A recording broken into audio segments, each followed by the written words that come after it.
Hi, welcome to Lee Street Beat. I'm Sandra and I'm here with T the Man, and we are here at Lee Street Beat. How you doing, T? I'm doing good, Sandra. How you doing? Oh man, I'm good. I'm grateful. I'm good, man. So, we got a lot of information out here that we want to kind of get through. And of course, there's always some information about R. Kelly. He's got so many cases, there's always an update. Well, apparently his two girls got into a big fight and both of them went to jail. And wow, are we surprised? No. Might know who gonna pay the light bill, I mean, so they got into a fight, and while in jail before they got bailed out, Jocelyn Savage's family, they arranged for Jocelyn's family to see her before she got bailed out. They had a conversation. It sounds like, the family's, trying to, heal and possibly get back together. And the other girl, Zara Clary, she is talking about turning states up against R. Kelly. So, when you don't do good, you can't expect good. And that's the story of R. Kelly. I don't ever see him leaving prison.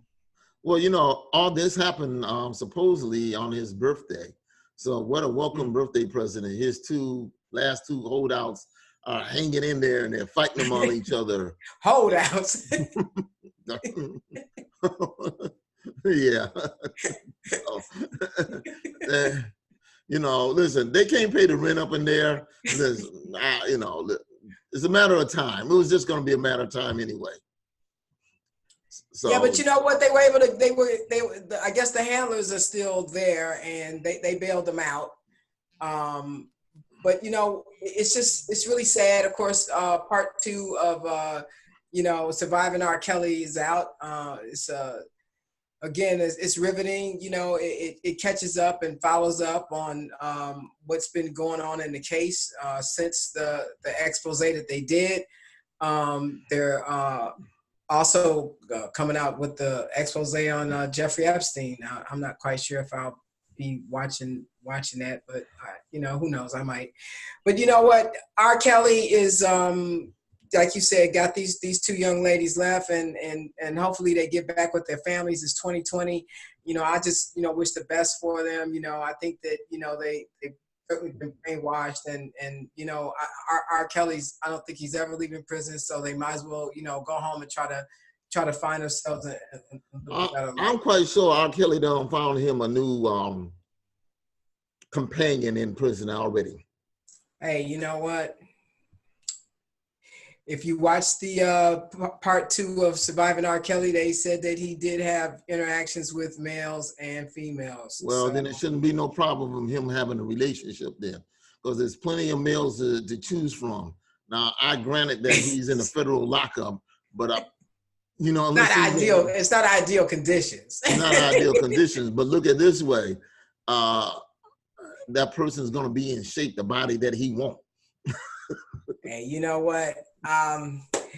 Prince Harry and Meghan Markle are leaving and going to live part-time in the UK and part-time abroad. The Queen is upset. She doesn't like that they're stepping down from their royal duties. Meghan is a biracial divorced actress from America. She was never accepted. There is racial hatred for her. There have been plenty of disparaging remarks directed toward Harry, directed toward Meghan, calling the baby a monkey. And there has been little or no support coming from the royal family to stand up. So it's like, I get it. I get it. But, I said this before. Meghan Markle is chameleon. She shed her skin of her past. She got all her new friends: Oprah, Gayle, Serena, the Markey woman up in Canada. So I'm not surprised. This is going to be a marriage that's going to be really tested. Listen, Harry is smitten with her, but she's an actress. And the thing about when you have people who are actresses, they know how to act. And I'm not saying she's not sincere, but there could be parts where she is acting. You add all these factors, plus she feels that she's been marginalized, the racism that she's go through. She's an American. She's a woman of color. She ain't going for all this whole tradition and upholding and embellishing these old racist ways by the royal family. So she's saying, hey, I'm stepping out. You notice she ain't coming back to America because she don't want to be in Trump's racist America. And I can't blame him there. And that's why she's going to Canada. Now, I think they can probably work something out with the royal family, but generally what has been said is she's the queen, what she says is law, and Harry's got his heart tugged between his family lineage and his woman. And we know before that they will walk away for a woman. It's been done. That's how she ended up getting onto the crown. 6.4 mil a year. You know, I mean, but hey, look, they got money. She'll make more money in that doing acting in a Marvel or DC movie. She can make, she can get that working with Tiffany Haddish in a comedy. It can bomb. She'll get that up front. Well, we'll give you $15 million because you know what? You're still married to Harry. You haven't do a cameo appearance or anything. So I don't think. Well, you know what? I'm gonna tell you this. I mean, because she's an American, because she's biracial, because you can see that like her father is troubled. The fact that they were so divisive and hateful to her and racially made it an issue, that's enough for me to support her walking away. Well, yeah, I mean, I support her in a lot of ways, but listen, whatever baggage she had in the past, she ain't carrying with her in the future, so she don't drop the code. So it don't matter who it is. If she decides to move on from Harry, she'll drop these other new friends that she got too. I'm gonna point that out to you. That's a Rolling Stone that ain't gathering no moss. Okay. The only person she kept in contact with. I hope the best for him, and I just hope that I just. Yeah, we do. We hope the best for him. He's in love with her, and she looks to be in love with them. So him. So which comes first, family and duty? I think they both can work it out, but it's like the queen is entrenched in her old ways. She doesn't want to come into the modern ways. So they'll work it out. But they said that they want to raise Archie just as like a regular boy. I guess they want him to go public school. I think one of the things is he's part of the royals. And I think maybe Harry says that his life, he's stifled. He's always in boarding schools and he's there. He's never had time to spend with his family. Like me and you did with our parents come home. They go to the work, they come home. And I think maybe they feel that their life is more fulfilling because when you look at his cousins, Prince Edward, they don't have a royal title. And the other princess, Andrew's daughters, they lived a more normal life. William and Harry has always been in the bubble. Yeah, well, that's what they were saying. That a lot of them have regular jobs. Okay. Yeah. A lot of them have regular jobs. And he can get a regular job. He can run a nonprofit, big nonprofit like Oxfam. He really doesn't need the money. I mean, she's an actress. She can go to work one day, bring home that $5 million paycheck, and nothing said. She keep a stepping. She worked 3-4 times a year. She good. She can always go back and get on another series because they film up in Toronto so often. It ain't gonna be hard for her. All right. So Black Twitter has been a flutter. Jillian Michaels chimed in on comments about Lizzo. Now Lizzo is a extremely talented, secure, confident, talented, who is very, very comfortable in her skin. and she's not unlike a lot of, you know, artists. And so I think that, you know, Jillian Michaels, you know, made a comment in saying that, you know, we celebrate Lizzo, but, you know, will we celebrate her if she, you know, comes up with diabetes? You know, and everybody understands that Jillian Michaels is a person who, you know, works out. She's, you know, into nutrition. She's into, you know, being healthy. You know what she said wasn't untrue, but you know what? Black people, when it comes to our heroes, you know, right or wrong, you can't just anybody just can't criticize them. You know, but listen, at the same time, you know, I'm gonna say this. That's true with a lot of different cultures. You know what I'm saying? All right, yeah. I'm gonna say this. As a man that is overweight, you can't come and shade me and say, oh, you know what, you need to do this, you need to do it. I know what I need to do. Here's the thing. If all of Lizzo's organs are functioning, like her liver, her spleen, you know, her heart, her kidneys, then leave Lizzo alone. She knows that she's overweight. And I'm quite sure it's not like you can lose weight, you know, and say, I'm overweight and I'm gonna flip the switch and it'll be off in 4 days. It doesn't work like that. And some people aren't willing to go do the work to get it off. So, I mean, a whole lot of them is taking shortcuts, you know, just liposuction me away. You know what? It's just an interesting conversation because, I mean, a lot of what's being said, it's all true. You know, well, I'll say this. She is confident. I'll say this, Sandra. Sandra, I'll say this. She means well, but she's not being very helpful. At the end of the day, you know what? It is what it is. You know, I mean, you just have to like not have that conversation. You know, because you know. Lizzo's, and if Lizzo does, you know, end up with diabetes, you know, because my father had diabetes, you know, hopefully she would be a spokesperson for, you know, the Diabetes Association, and that she would, you know, and we would be able to follow her as she, you know, goes through her journey with, you know, trying to, because it's something that you actually have to manage, you know. But for real though, you know, Black Twitter, I mean, they went after her. You know, and like I said, Black people, we really, you know, and that's why, you know, when we talk about artists like R. Kelly and stuff like that, you know, you will have people still saying, oh, you know, you know, because no matter who it is, you know, right or wrong, you know, for better or worse, you got those individuals who gonna ride or die. And you know what, I'm a Lizzo fan. You know, I look at her as a person who's young. You know, it's not as important for me for, you know, her to, you know, have the same kind of values, you know, that I think, you know, that, you know, she may or may not have, you know. I love her. I think she's awesome. You know, I mean, should she have shown her butt, you know, at the basketball game, you know? Yes, you know yes. I'm gonna tell you something. If you're into fat you know, booty, you want to see it.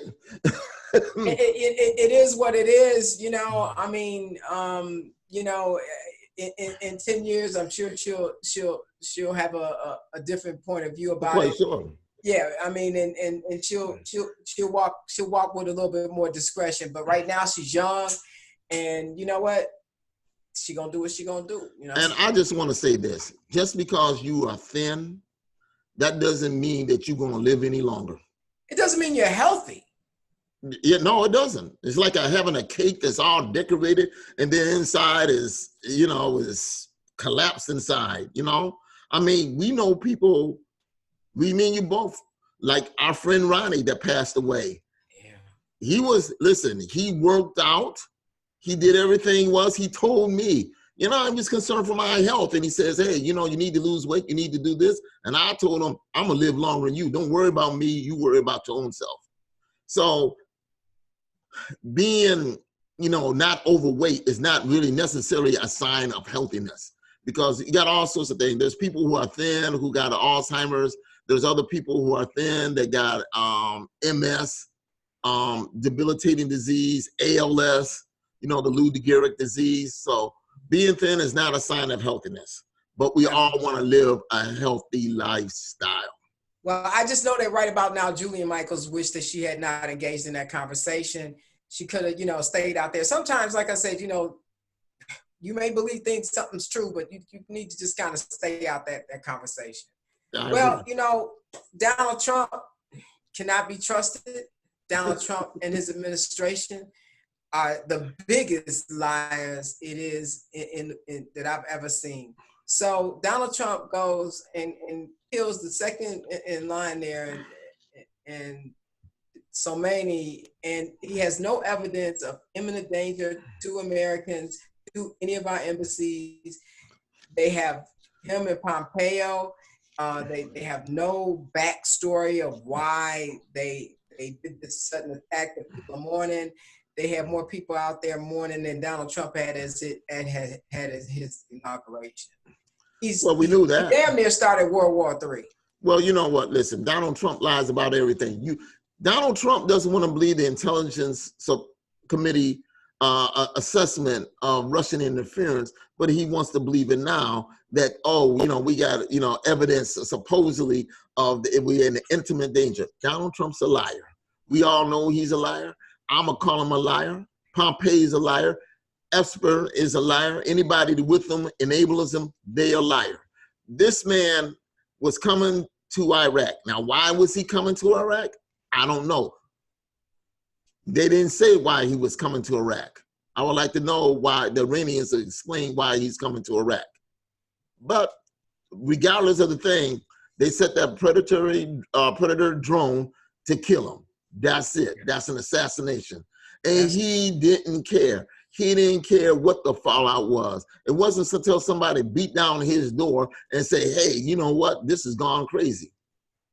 You know what? They also said that when they presented Donald Trump all the options on how to, carry out this mission, they really didn't expect for him to pick the option to kill Soleimani. But if you didn't want him to choose it, then why would you make that a choice? Well, you know what? They said, well, he's the president. We got to put all the options on the table. But you should know that Donald Trump is intellectually challenged. He can barely read.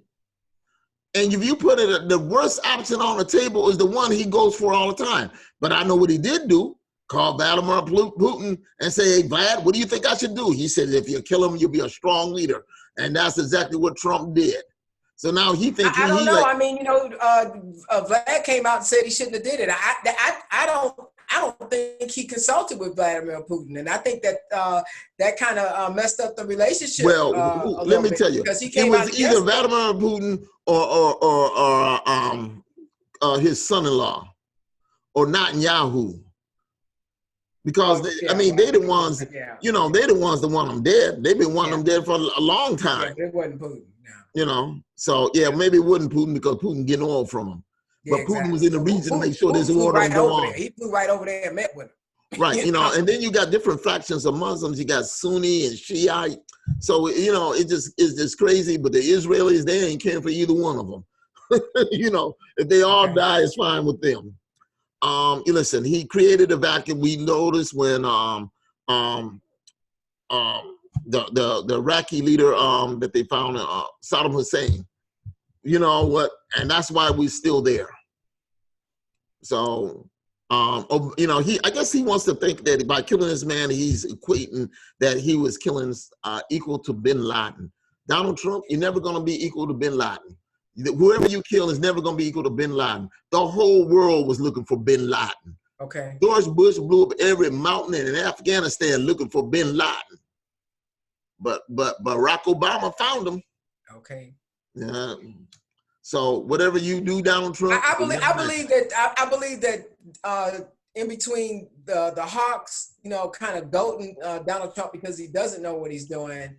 I believe in between that and the fact that he really needs to distract from impeachment is why he kind of carried this out.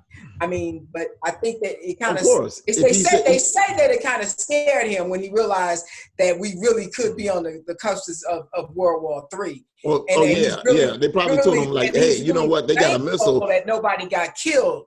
But at the same time, the Ukrainian plane crash that killed 176 people happened as a result of the Iranians making sure that nobody was gonna that America wasn't retaliating and shot that plane down, that blood is on Donald Trump's hands. Well, I don't know if they intentionally shot it down or it was an accident. It but was here's what I, but it never would have happened had this idiot not started this whole. Well, that's true. But here's one thing. You already know that you're launching missiles on the U.S. Why would you allow a plane to fly out of no, I don't think they knew. I don't think they knew because I told you they had the next day they had another plane coming, and when they heard that it was actually determined that it was shot down by a missile, they turned around and went back. Oh yeah. So I'm just saying they ain't know. Yeah. So I don't know. Whatever it is, they should have grounded because that plane was grounded for an hour before that hour would take off. So I guess they finished the first round of missiles and they said, well, we can take off. Listen, I don't know. I don't know who shot it down. I'm not going to say the Iranians shot it down. I'm not going to say the Americans. Well, they're not saying that they shot it down, but all indications are that Look. So that's what the intelligence is saying now. You know what? Wherever they don't want to take the blame for it. Listen, those missiles can go over 400 miles, and you got them AWACS up there, and they got jets up there. Those B-71s, not 71s, but those B-2s. Listen, they carry missiles. They can go ahead, lock on it, and shoot it. They don't know where the plane is coming when it takes off. They don't know where it's headed. Well, you know what? I think that, they do have some, more sophistication to shoot things down, Yeah. And so I think, Donald Trump is trying to distract from the articles of impeachment. And it looks like Nancy Pelosi has said that she's going to finally release the articles. I guess she's going to give it to Jerry Nadler, and he's going to assign the people to go. Well, I'm just gonna say I don't know who the House manager is gonna be. Yeah, House but manager. I forgot who he did to handle for the House when Jerry Nadler had it. Goldman, whatever his name is, handled it. He was pretty good. Adam Schiff is pretty good. So Adam Schiff is good. I don't know, but you know what? Listen, it's gonna be a show. And I think what it is in the end, the Democrats have to show that this man has violated the law, he's violated the Constitution, and that the Republicans enable them, and they have to pay a political price for that. That's what needs to be done because they're not going to remove him unless, something, since the articles of impeachment have been drawn up, there have been more evidence of Donald Trump and his administration and how they were trying to cover up and handle this situation. And so, to be quite frank, if they're allowed to bring documents in, if they're allowed to have John Bolton said that if he subpoenaed, he would. They're not going to do it. Donald Trump says he doesn't think that John Bolton should testify for the good of the country. Right, for his good. John Bolton to testify because he know he gonna tell it. Right. Listen, John Bolton, he's a wild card. I'm gonna tell you, either one ain't good for the country. But I would say this. Donald Trump took it and he says, Bolton is not gonna give me cover that I want, so no, he can't talk. Bottom line. Well, John Bolton's already seen what the court has ruled, and all he needs is a subpoena. He's ready to go. So you know what? He's only taking subpoenas. And we know that Mitch McConnell is working with Donald Trump and the White House, which is wrong. We know that they met and had lunch. Well, you know what? Here's what I think is going to happen.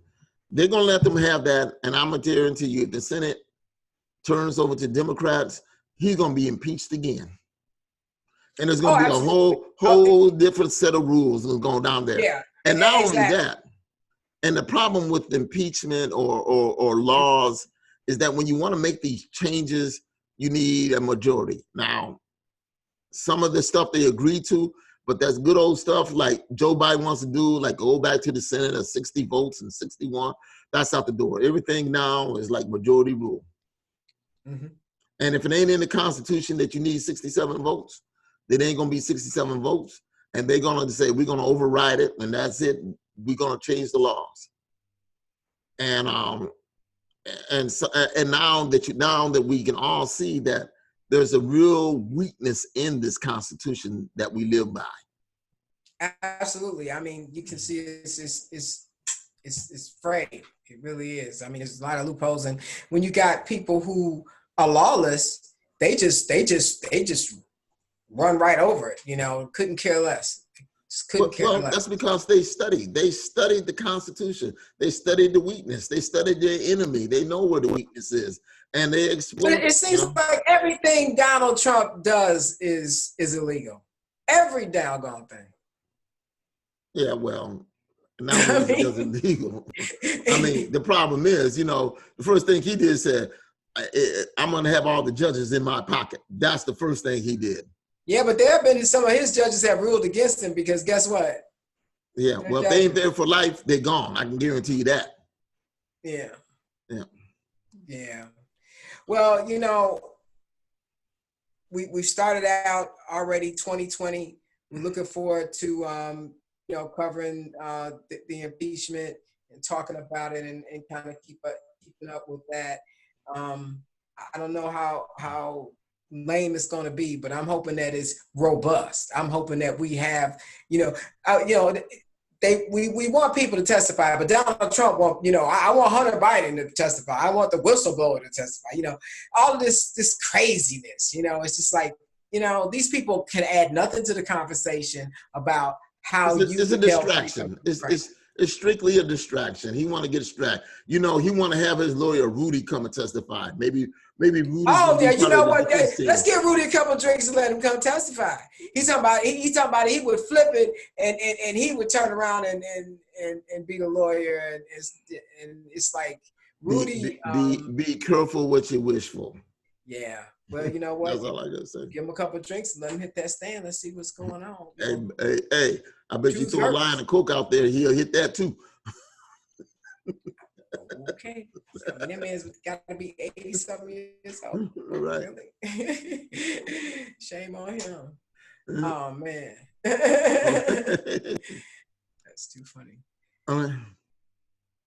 Well, I'm looking forward to this month of January. So I'm looking forward to what's happening with the Australian Open. They got those fires, and I'm just wondering, about the quality of air and the Australian. Well, it's going to affect them. It's going to affect any athlete out there because all that smoke is moving. It's going to affect that in the surrounding countries too, because it's a lot of it. It's an environmental disaster. Catastrophic disaster. That's exactly what it is. It is. Might got something to do with global warming. Melting part of the polar. Yeah, but they also found I don't know, was it 10 or 12 people who that set the fires? So they said 24. Yeah, 24. It's like, who does that? Crazy you see the koala bears. I mean, they're all koala bears, kangaroos. All the kangaroos. They're dying. Why did they? What makes you feel like doing stuff like that? That's crazy. I don't know. Whatever it is, if they don't give them, listen, that's the case for a death penalty. They don't get it life in jail. Oh, they absolutely. I mean, if you lit one match, you're done. I mean, this is just. I mean, it's really horrible. It really is. It's so terrible. I just want to tell our viewers and our listeners. So in the upcoming shows, we're gonna find a woman that we think people should try to research and get to know. And some of the people I found, if you don't know who they are, is Nicole Lynn. She's NFL certified agent for football players. Also, there is Mickey Grace. She was a defensive coach for the Tampa Bay Buccaneers. She didn't get hired. She was there on an interim base as an intern, but she teaches the defensive players on how they move because she's a mathematics teacher and she uses physics to show them how to move faster. Then if you know about the Wu-Tang Clan, you should know about Sophia Chang. Yeah, she's been on Karen Hunter's show many times. Yeah. She's the baddest bitch in the room. She is the baddest bitch in the room. Yeah. You know, and I've been reading about her, researching her. I mean, I would like to read a book, but you know, it's an audio book right now, and I can read faster than she can talk. So yeah, but you know, she's telling women how to empower themselves. You know your self-worth, but at the same time, don't overprice yourself. She gave an example. She had some work done, and she said the work was probably about worth $200. And this young man came in there and said he want $800. Well, she said bye, because you know, I mean, you know what your worth is, and you want to find out what other people are getting, but at the same time, don't go crazy about it. Gotcha. So if you are a secretary and the pay is $50,000 a year for the job you're doing, and you're getting 35, then that's fine. Then you say, hey, I want 50,000. I want to be paid comparable to other people. But if you're there and you say, hey, I want 100,000, then they may say, no, that ain't gonna happen. You know, if you make a 35,000 and you want to get up to 50, they're gonna look at you and tell you you are at-will employee and you need to go in there and sit down, because guess what? You don't want this 35. Yeah, that's the sad part about it, though. That's the sad part about it. You know, but that's the sad part about it. Yeah. Hey, you know, I wanted to just say a word about Jeffrey's mother passed. You know, after she was shot there in Fort Worth by the police officer in front of her nephew. Probably a month and a half after that, her father tragically had a heart attack and died. They say he died of a broken heart. Well, in that very same house, because you remember she had left and moved to that house to help take care of her mother. Her mother was sick. Right, I remember. Remember, she was there. Her mother was in the hospital while she was there at the house with her nephew. Well, her mother died in that same house that the police officer shot and killed her. And so, you know, I just, you know, from the bottom of my heart, man, it really does hurt to see the stress and the strain that we have as African Americans, as people of color, how we try to move through this world. And, you know, people just, you know, randomly just, you know, shooting and killing us, you know.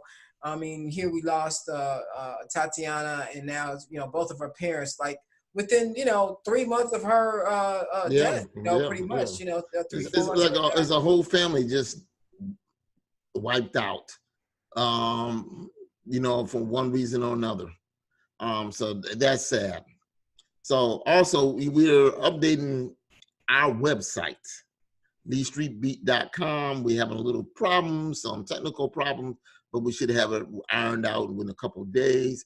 Also, the Lee Street Beat podcast on our YouTube channel. We're trying to update it and kind of refresh it.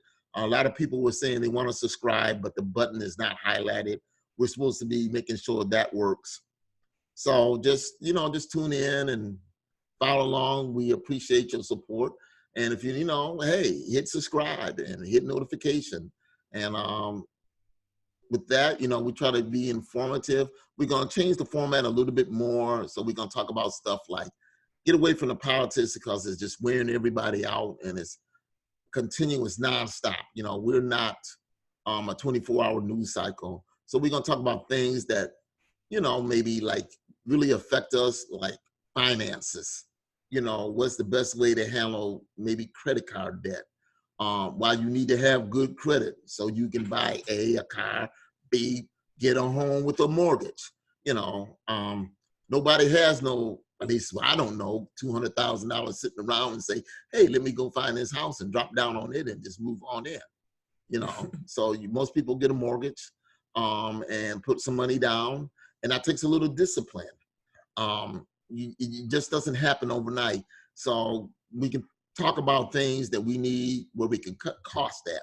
You know, like, why do I need to have, say, cable for $225 a month when I can cut the cord on it and still get the same things maybe through other ways, you know, like streaming.